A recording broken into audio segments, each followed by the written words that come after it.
A luz das tochas, o hino nupcial, o som das flautas, o tilintar da lira, o movimento rítmico dos dançarinos atraem sua atenção? Você vê também as mulheres visíveis através dos vestíbulos enquanto se maravilham e quase gritam de alegria? Isto é um casamento, meu rapaz. O primeiro encontro da comitiva nupcial e os noivos estão trazendo suas noivas. Filóstrato, o jovem, terceiro século, era comum.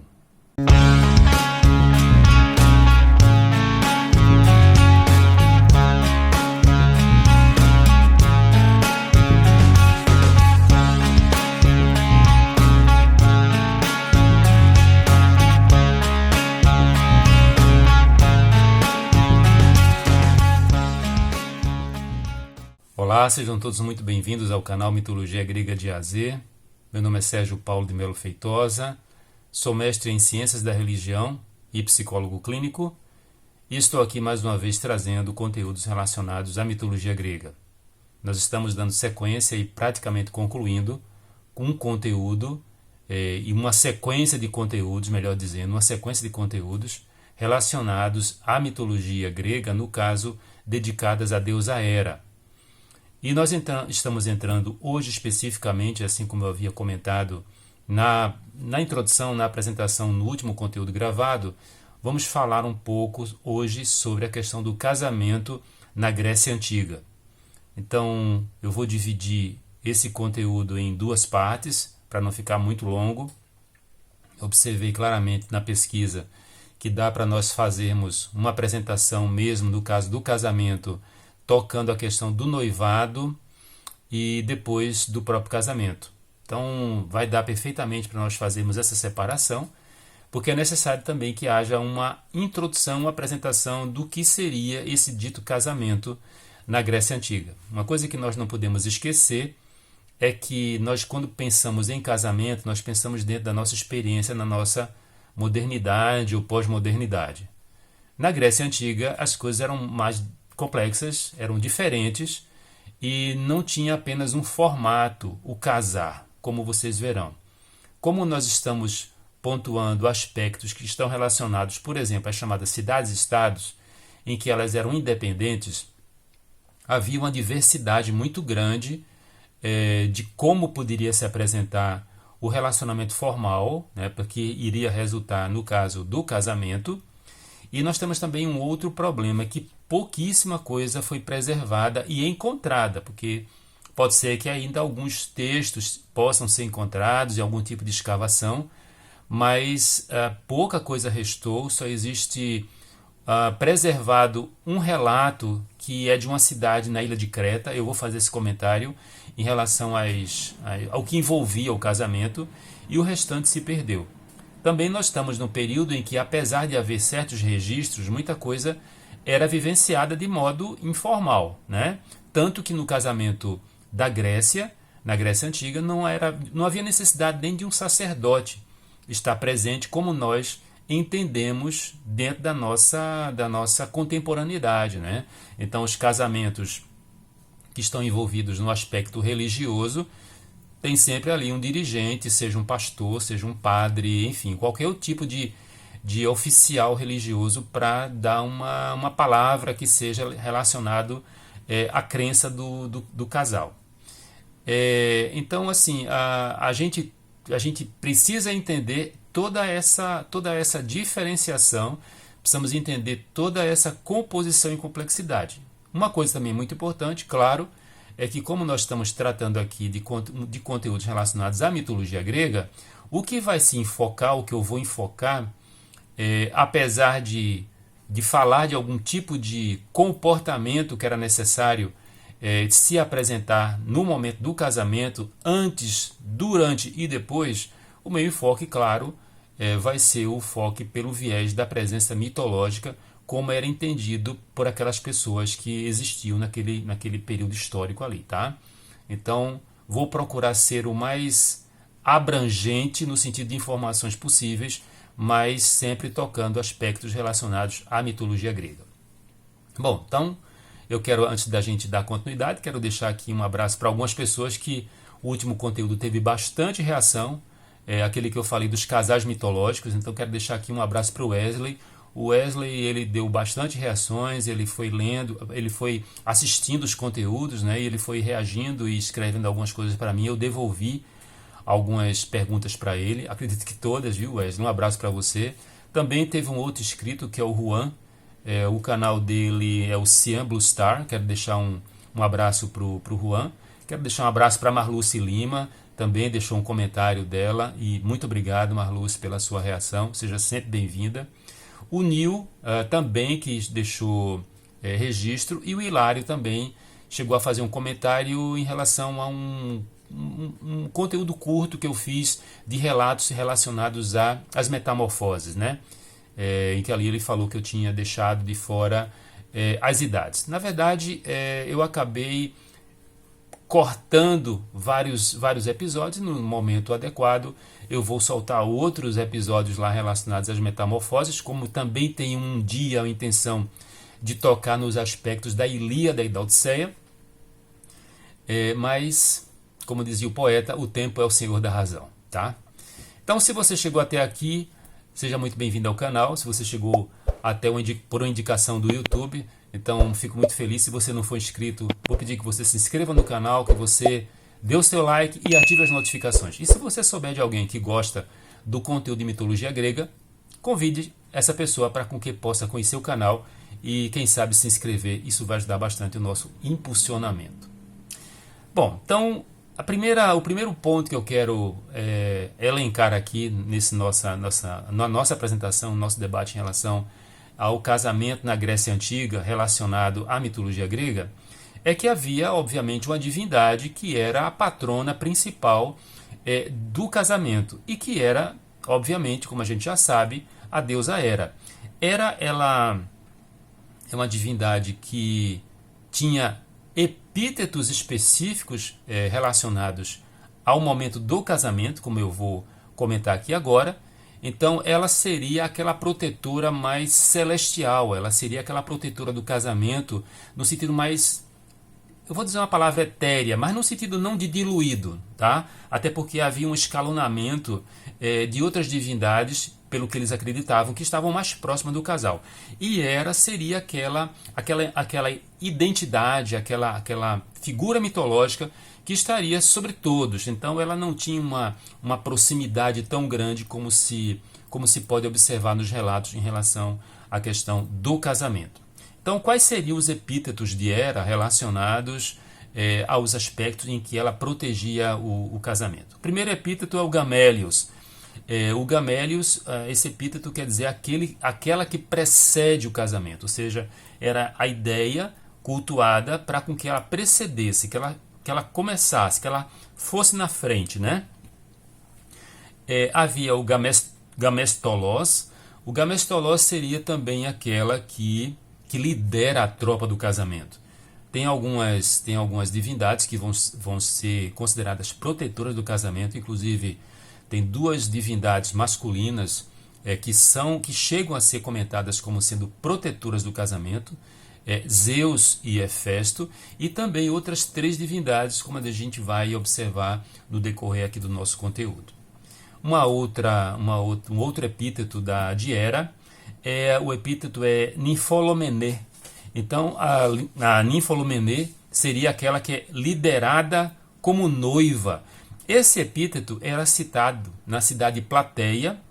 Havia um festival ligado a Hera, que era o festival da Édala, onde ela era cultuada com esse nome, né? Com essa forma diferente, né? Temos um outro epíteto, que esse é o mais famoso talvez, e é muito comum, que é ninfa. A palavra ninfa quer dizer noiva, obviamente a gente sabe pelo quais motivos, né? Ela era a protetora das noivas, né? Havia um outro epíteto que muitas vezes é relacionado a Atena, que é a Partenos, que quer dizer virgem, e também uma outra derivação de Partenos, que seria Partenia. Então são dois epítetos relacionados à questão da virgindade. Tem o outro epíteto, que é o país, que seria a questão de criança, né? Então é um epíteto de Hera como protetora dos futuros filhos que o casal podia ter, até porque a presença de filhos num casamento protegido e amparado pelas divindades era de suma importância para o pensamento das pessoas daquele período, né? Um casal que não tivesse filhos era como se eles tivessem desagradado de alguma maneira as divindades, principalmente essas divindades relacionadas à questão da paternidade, da maternidade, né? Há uma outra epíteto que é o Cisígios, em que seria a padroeira específica do casamento, tá? Temos a Teleia. A Teleia quer dizer trazendo a realização do casamento.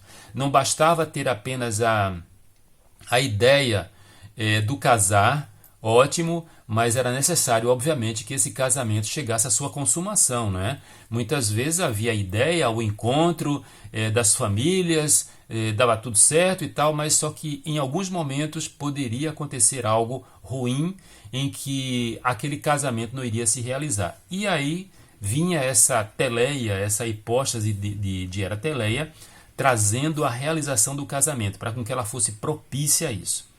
E finalmente a Hera Zígia, que seria aquela que oferece, que dá o jugo do casamento. O casamento ele oferece uma responsabilidade, né? Então não era diferente lá na Grécia Antiga, com questões bem diferenciadas, com papéis muito bem marcados, tanto em relação ao noivo como à noiva e também, obviamente, para o casamento, o esposo e a esposa. Bem, havia uma outra divindade que estava agora, essa muito mais próxima do casamento do que Hera, que seria o deus Himeneu. A etimologia de Himeneu, o nome é parecido com Ímen, mas os pesquisadores, os estudiosos, eles não conseguem encontrar uma relação entre o Himeneu, Deus, com a questão do ímen, né? No caso da etimologia, ímen quer dizer costurar junto, né? Mas assim, não há um entendimento de uma proximidade, apesar da semelhança dos termos, né? Bom, o Himeneu ele é considerado um deus subalterno, mas de grande importância porque era ele que ia na frente, de fato, do casamento. Se entendia que ele ia na frente para com que todo o processo fosse muito bem realizado. Os mitos, eles não são muito unânimes em relação à origem de Himeneu. A maioria dos textos diz que ele era filho de Apolo e Afrodite, mas também as mães, em alguns relatos, assim como um pai, há uma mudança. Alguns textos colocam ele como sendo filho de Apolo com Clio, que é a musa da história. Outros textos, outras fontes, falam que ele era filho de Apolo com Calíope, que era a musa da eloquência e da poesia épica. Outros textos falam que ele era filho de Apolo com Urânia, que era a musa da astronomia e das ciências exatas. Há ainda uma associação dele como sendo filho de Apolo e Terpsícore, que era a musa da dança e da poesia lírica e dos coros dramáticos. E também havia um entendimento de que ele poderia ser filho de Dionísio e Afrodite. Essa questão dele ser filho de Afrodite e Dioniso, nós encontramos em Sêneca, e temos também um autor recente, né, um autor não muito lá atrás, que é o Sérvio, que davam essa possível origem em relação a Himeneu. E aí tem também relatos mais tardios que diz que Himeneu ele não era nenhuma divindade, mas ele era um jovem, era um ateniense muito bonito, extremamente bonito, inclusive ele era tão bonito que muitas vezes ele era confundido com uma garota, com uma moça, e ele acabou se apaixonando por uma moça muito rica em Atenas. E nós sabemos que a sociedade ateniense era profundamente estratificada e que impedia uma pessoa com menos posses de se aproximar mesmo e de ter algum tipo de relacionamento com alguém que fosse de uma camada superior, de fosse uma camada muito rica, né? E ele, mesmo sabendo da impossibilidade desse relacionamento, ele seguia a moça por onde ela ia. Só que ele dava um jeito de ir meio escondidinho ali, ele usava umas vestes assim, meia para se cobrir, né? Até que um dia ele soube que haveria uma procissão que iria até Eleusis e que a garota iria com seu séquito. Sabemos também que as pessoas com mais condições, elas tinham séquitos, né, de pessoas que iriam ali acompanhar, ajudar para alguma situação que precisasse. O que é que ele fez? O que é que Himeneu fez? Se vestiu de fato de mulher, porque nessa procissão, para esse evento específico lá em Eleusis, só podia ir mulher. Ele se fantasiou e foi. Num certo momento, o grupo foi cercado por piratas. E eles, achando que só tinham mulheres ali, os piratas cercaram todas e levaram lá para um barco, né? De uma certa forma, relaxados, achando que não ia acontecer nada, todos dormiram, deixaram as garotas ali amarradas.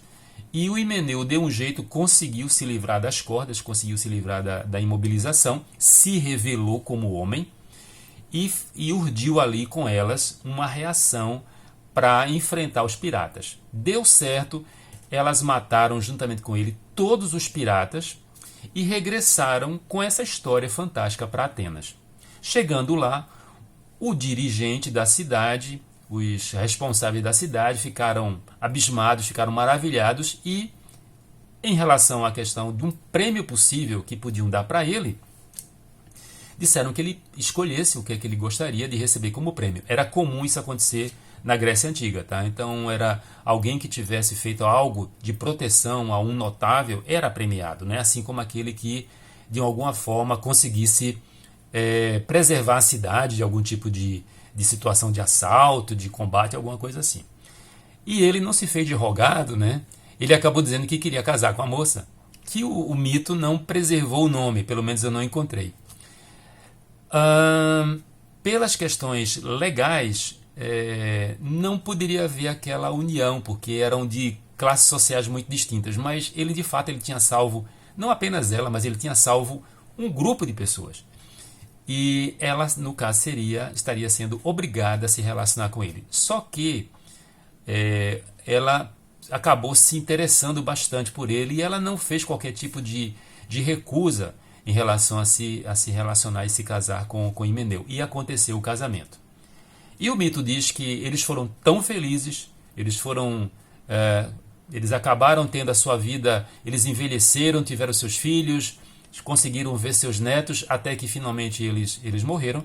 E o casamento foi tão feliz que ele passou a ser uma espécie de símbolo para com que o futuro casal pudesse ter a felicidade, como assim ele conseguiu com a sua amada. Então, por isso que ele foi divinizado e ele seria visto como uma figura, uma entidade que poderia proteger um casamento feliz. Tá? Então, essa é a história de Himeneu, tirando o aspecto da sua relação com alguma divindade maior, fosse Afrodite, fosse Apolo ou fosse Dioniso. Tá?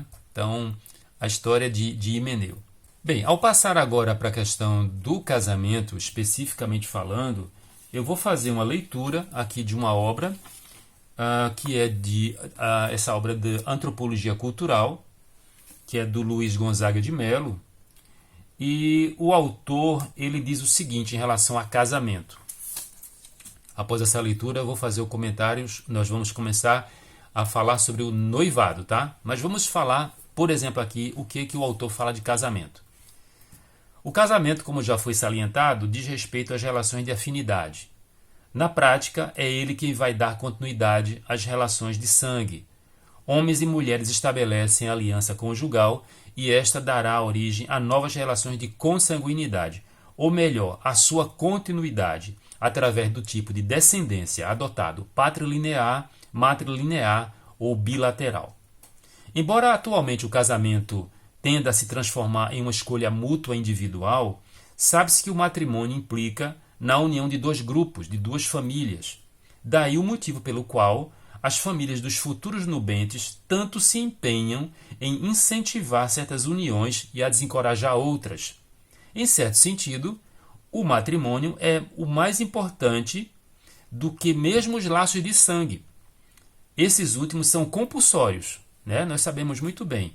E os laços de afinidade são conduzidos pelas pessoas, né? O autor diz que, no caso do laço de sangue, não tem o que você fazer, você já nasce dentro de uma família constituída, não tem o que fazer. No caso da afinidade, é uma inclinação que você tem, tá?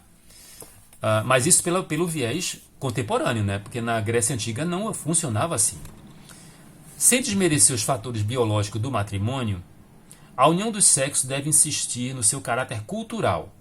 Ele implica não apenas nas relações sexuais paternas, exige também uma aprovação social.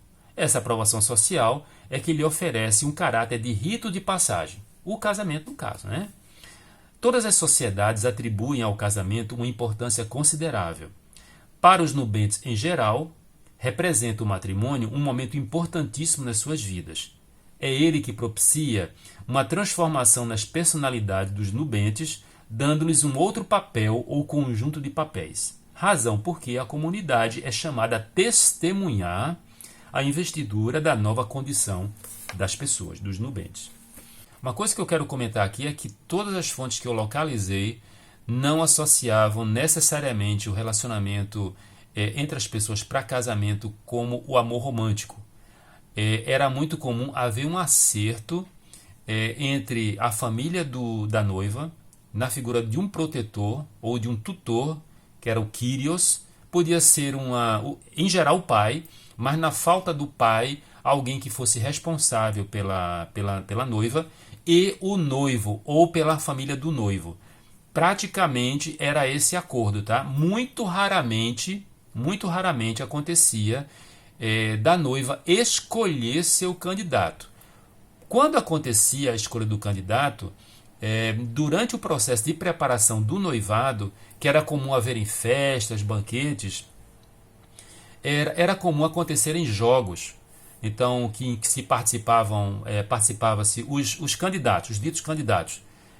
No caso de lutas, ou algum tipo de esporte, ou concurso de canto ou de poesia, mas se a noiva já tivesse escolhido o seu pretendente, então havia uma teatralização, porque já estava-se de fato já certo de que seria aquela pessoa, aquele jovem ali que iria casar com a noiva. Mas era muito comum um momento em que ela não escolhia, em que o tutor ele dava um prazo, seria uma espécie de proclamas, para com que quem tivesse interessado na pessoa tal, na noiva tal, que estava fazia parte daquela família, tinha tantos dias para se apresentar. Então era comum no processo de noivado, então virem esses pretendentes, e havia uma competição. E aquele que vencesse a competição, então ele teria direito à mão da noiva, né? No caso da mitologia, há uma situação que a gente pode recordar perfeitamente, que é o caso de Helena de Esparta, né? Então, Helena, pela sua beleza, que acabou atraindo candidatos dos mais diversos cantos da Grécia inteira, provocou um terror para o pai dela, né? Porque eram 99 pretendentes e ele estava muito preocupado com que fosse acontecer algo muito sério, né? Porque começaram a chegar, ela chegou numa idade núbil, né? Então já estava com a idade de casar, belíssima, né? A mulher mais bela do mito grego. Então ele começou a receber pessoas interessadas, príncipes, reis. O que eu vou fazer? E um dos candidatos, a mão de Helena, que era Odisseu, ele deu ao pai dela, que era o Tíndaro, o seguinte: deixa a noiva escolher, porque se ela escolher, não tem o que se dizer que foi você que escolheu. E quem for preterido, eu cheguei já a comentar esse tipo de situação em outros conteúdos do nosso canal aqui. Então, quem for preterido não tem o que dizer, e também vamos fazer aqui um acordo em que todos aqueles que não foram aceitos, eles vão ter aqui fazer um juramento que eles vão proteger esse casamento. Ou seja, a palavra iria colocar todos aqueles que não aceitassem exatamente contra uma possível situação em que não se aceitasse o casamento de Helena e Menelau. E Tíndaro achou aquilo ali maravilhoso, e foi isso que ele fez, né? Tanto que Helena acabou escolhendo Menelau de Esparta, né? Só que aí ela acabou depois sendo tirada do seu palácio, futuramente pelo herói troiano Paris, né? Mas o comum era acontecer de fato uma competição pela mão da noiva. O casal estava pronto, então o casal estava pronto e agora a preparação que seria o noivado, né? Em Atenas havia uma profissão. Caso não acontecesse, por exemplo, vamos imaginar que a noiva não tivesse o Kyrios ou não tivesse um tutor, havia uma profissão que chamava-se promenestriae ou promenestrides, que seriam pessoas, eram mulheres que iam em busca de possíveis candidatos a troco de dinheiro, a troco de um determinado tipo de pagamento. Elas seriam intermediárias entre as famílias. Essa profissão ela não era nada bem vista, mas ela era, de uma certa maneira, uma necessidade, tá? Então, essa função acontecia com frequência, tá?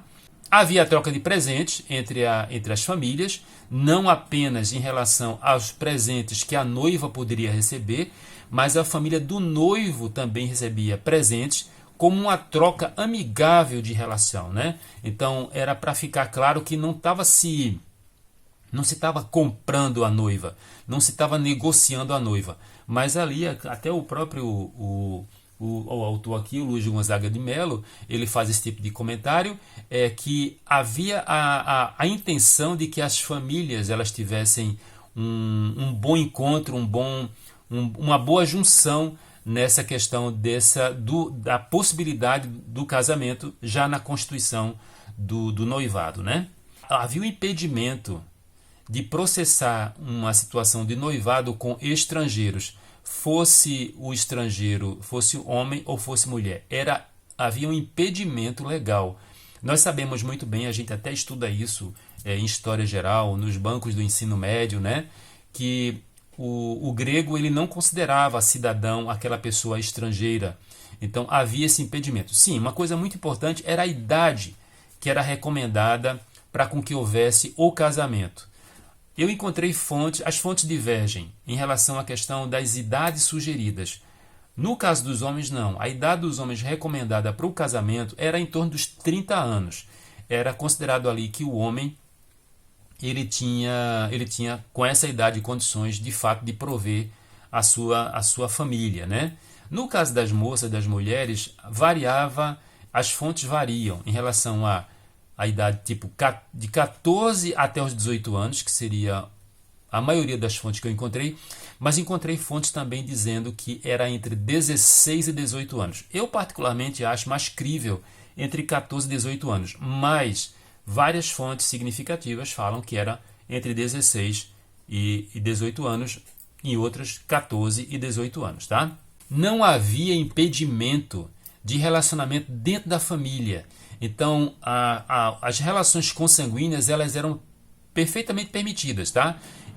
Tio e sobrinha, tio e sobrinho, eram permitidos, inclusive, o relacionamento, o casamento, até entre irmãos, desde que eles não fossem do mesmo sangue materno, que era chamado de homometrioi. Então, essa condição de serem irmãos de sangue materno seria um impedimento legal, ainda que nós sabemos que vários casos aconteceram, inclusive no mito. Nós temos o mais famoso casal da mitologia grega, que eram irmãos, né, de pai e mãe, mas mesmo assim eles formaram casal. Em relação, por exemplo, a alguns deuses, no caso de Ares e Afrodite, então eram irmãos paternos, né? Pensando no caso daquela Afrodite, filha de Dione e de Zeus, e Ares, filho de Zeus com Hera. Então havia essa possibilidade, não havia um tipo de impedimento, mas havia esse impedimento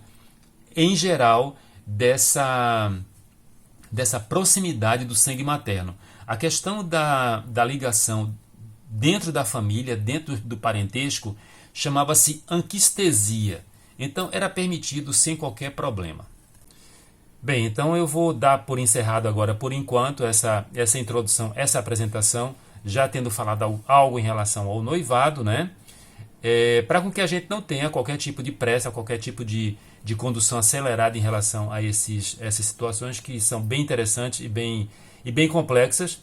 Então eu vou deixar por encerrado aqui e vou fazer uma leitura de um texto do Aristófanes, que é o chamado Paz. E ele diz assim: vem, esposa, aos campos e busca minha beleza, para iluminar e animar minhas noites. Ó Ímen, ó Himeneu, ó homem 3 vezes feliz, que tanto merece sua boa fortuna. Ó Ímen, ó Himeneu, ó Ímen, ó Himeneu. O que faremos com ela? O que faremos com ela? Nós coletaremos seus beijos.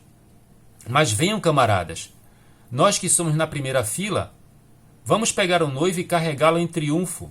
Ó Himeneu, ó Himeneu. Trigaio, você terá uma bela casa, sem preocupações, e os melhores figos. Enquanto comemos e bebemos grandes goles de vinho, continuemos a repetir: ó Himeneu, ó Himeneu. Salve, salve, meus amigos. Todos que vieram comigo comerão bolos em abundância. Então era muito comum, inclusive, chamar Himeneu para com que ele escutasse e ele estivesse presente na cerimônia, né? Então a gente vai encontrar, por exemplo, nessa obra em várias obras do teatro grego que tem esses comentários em relação ao deus Himeneu, ele sendo citado e ele sendo chamado para com que de fato ele estivesse ali presente e pudesse fazer a alegria e ser propício àquele casal que estava começando a sua vida. Bem, se você chegou até aqui, então quer dizer que você gostou do conteúdo. Seja muito bem-vindo ao canal Mitologia Grega de AZ. E se você chegou até aqui e não é inscrito, vou pedir que você se inscreva no canal, que você ative as notificações, dê o seu like e convide pessoas que você sabe que gostam do conteúdo de mitologia grega. Será sempre muito bem-vindo aqui. Então, na próxima gravação, no próximo conteúdo, que eu espero poder postar na próxima semana, vamos dar continuidade ao aspecto do noivado e especificamente depois, com mais profundidade, ao casamento na Grécia Antiga, na Grécia dos deuses gregos. Um forte abraço e até breve. Até mais.